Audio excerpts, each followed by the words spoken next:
Good evening, everyone. I'm basically going to walk you through an Economics 101 related to employment opportunities as well as wage growth. And the reason why I'm doing that is because there's a lot of spinning by the NDP basically saying Stephen Harper's done a poor job in terms of job quality or just the overall stagnation of wages. So what I wanted to show you is based on Statistical Canada data to show you a flow. So basically the left hand side you're seeing the college grad, the blue collar worker, white collar worker, government worker. Now this is the main demographics. There's other peoples in here like seniors.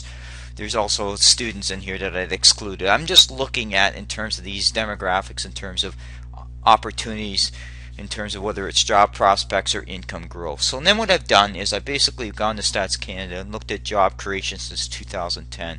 Now I didn't go back any further than that. I just wanted to highlight different areas. So I basically broke it down into key areas: goods producing, service sector, and then I basically showed you the employment growth overall in terms of different things. So you're seeing 172,000 jobs created since 2010 in the goods producing area, and then you're seeing about 666,000 jobs produced in the service sector area. Now the service sector area there you're seeing from supply chain management to government.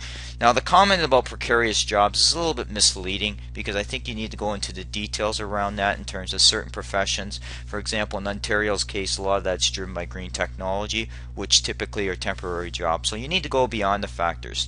The next thing I did is I looked at wage growth. Now I only looked at wage growth over a year and a month-to-month basis. Now you have seen growth, so there's not the stagnation that we've seen over a period of time that basically Mulcair is calling out. So you're seeing wage growth. Now what I've done is said, okay, here's the opportunities, students. So when students look at opportunities or people are looking at advancement, here are the areas that there's been job growth in.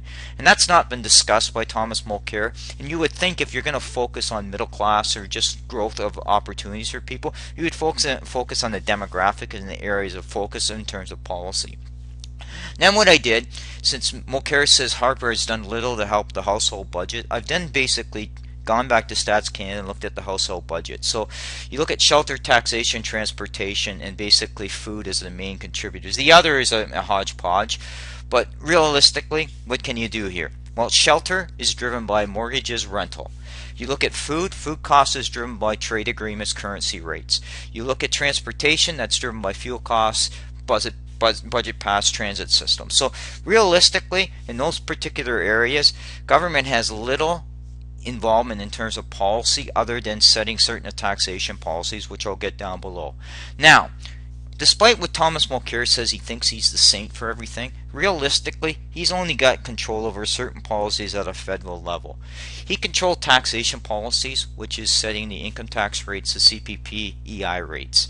He's also setting some other issues with trade and investment, which basically drive consumer prices based on duties, export taxes, and all that. That's part of bringing goods in. He has no control over currency rates. Currency rates are set at the Bank of Canada as part of the monetary policy, so he can't control that.